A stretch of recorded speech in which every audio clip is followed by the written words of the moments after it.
আলাইকুম বন্ধুরা, আমি খুব অসুস্থ, তারপরেও আজকে আমি রান্না করতে আসলাম। বন্ধুরা, আমাদের কড়াই গরম হয়ে গেছে, আমি তেল দিয়ে দিব।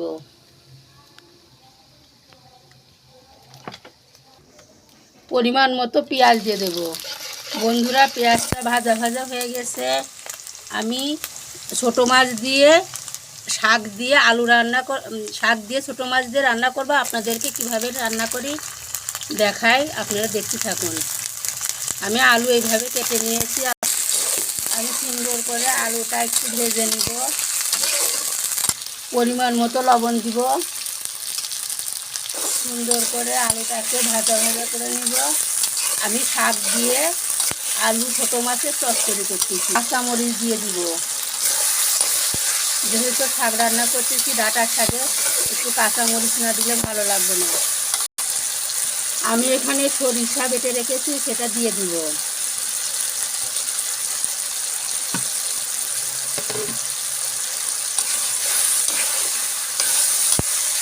আমি সরিষা দিয়ে একটু সুন্দর করে আলুটা কষাই নেব। এক এক করে আমি কি মশলা দিতে থাকি, বন্ধুরা আপনারা দেখতে থাকুন।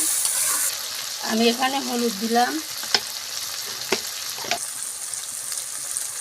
আমি সামান্য ঝালের গুঁড়ো ব্যবহার করলাম। আমাদের সরিষা দিয়ে আলু মশলার সাথে সুন্দরভাবে কষানো হয়ে গেছে। আমরা একটু পরিমাণ মতো পানি দিব। বন্ধুরা দেখেন, খুব সুন্দরভাবে কষানো হয়ে গেছে। আমি পরিমাণ মতো পানি দিলাম, আপনারা আপনাদের পছন্দ মতো দিবেন। আমি আজ কতদিন অসুস্থ বন্ধুরা, তাই আপনাদেরকে রান্না দেখাতে পারছি না বলে দুঃখিত। বন্ধুরা, আমরা উপর থেকে সাদা শাক দিয়ে দিব। আমরা সুন্দর করে শাকটা উল্টায় পাল্টায় নাড়ে আলুর সাথে মিশাই দিব। বন্ধুরা, আমি নদীর রায়েক মাছ এর সাথে দু একটা অন্য মাছ আছে। বন্ধুরা, যখনই শাক দিয়ে আলু দিয়ে এইভাবে মাছ চচ্চড়ি করবেন, মাছ কখনো ভাজবেন না। মাছ ভাজলে কাটা কাটা হয়, তরকারি বেস্বাদ হয়ে যায়। এভাবে কাঁচা আমি লবণ হলুদ দিয়ে মাখায় রেখেছি, এর উপরে সাজাই দেব।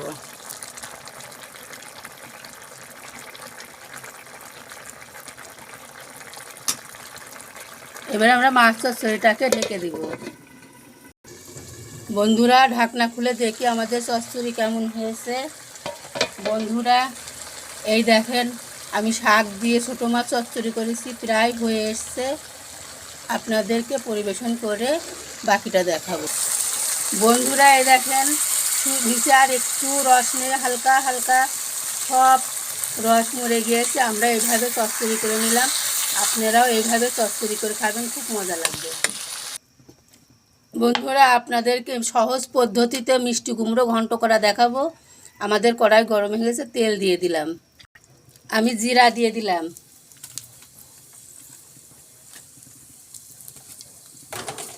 এখানে তেজপাতা দিলাম। সহজ পদ্ধতিতে ঘন্ট, যাদের সময় কম তারা এইভাবে ঘন্ট করে খাবেন, খুব মজা লাগবে। আমি পেঁয়াজ রসুনটা একটু সুন্দর করে ভাজা ভাজা করে নিব। বন্ধুরা, পেঁয়াজ রসুন খুব পোড়া পোড়া করে ভাজলেই ঘন্টের স্বাদ আসে না। একটা ইলিশ মাছের টুকরা ছিল, আমি এই ঘন্টতে দিয়ে দিলাম। আমাদের পেঁয়াজ মরিচ মাঝামাঝিতে ভাজা হয়ে গেছে। আমরা এখন কুমড়োগুলো দিয়ে দিব। পরিমাণ মতো লবণ দিব।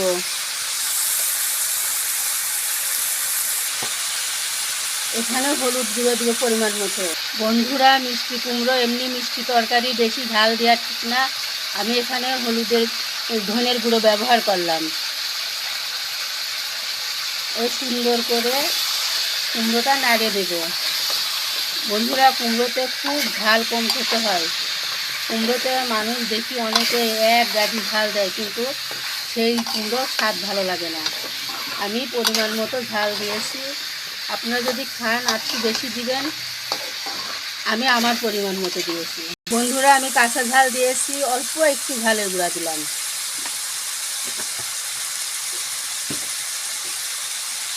কুমড়োটা ভালো করে কষাই নিব।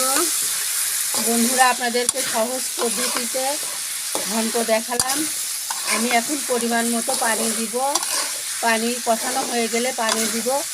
আর আমাকে তেলে দেওয়াও লাগবে না, পেঁয়াজ রসুন দেওয়াও লাগবে না, কিচ্ছু দেওয়া লাগবে না। বন্ধুরা এইভাবে ঘন্ট করে খায়ে একদিন দেখেন কি ভালো লাগে। আপনাদেরকে আমি ঘন্টটা পরিবেশন করে দেখাবো যে কীভাবে ঘন্ট করেছি। এখন পরিমাণ মতো পানি দেব।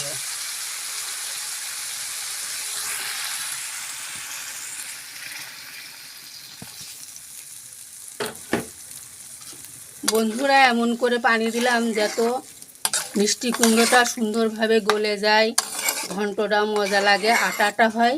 এই কারণের জন্য অতিরিক্ত পানি দিলে কুমড়ো ফ্যাসফেসি হয়ে যায়, তখন আর ভালো লাগে না। বন্ধুরা আমাদের মিষ্টি কুমড়ো সুন্দরভাবে সিদ্ধ হয়ে গেছে। আমরা এভাবে একটু খুন্তি দিয়ে ভেঙে দিব।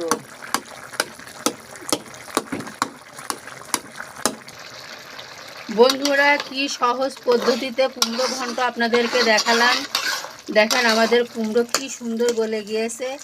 আমাদের আর একটু বাকি আছে পরিবেশন করে আপনাদেরকে ফাইনাল লুক দেখাবো। আপনাদের এখন দেখালাম যে আমি কীভাবে করলাম, বাকিটা পরিবেশন করে দেখাবো। বন্ধুরা আমাদের এখানে নদীর মাছ দিয়ে সাদা কাটুয়া শাক দিয়ে আলু দিয়ে চচ্চড়ি হয়ে গেছে কমপ্লিট। এখানে মিষ্টি কুমড়ো। বন্ধুরা আপনাদেরকে দেখালাম অল্প সময়ে ঘন্ট কমপ্লিট। এটাই হলো দুপুরের মেনু।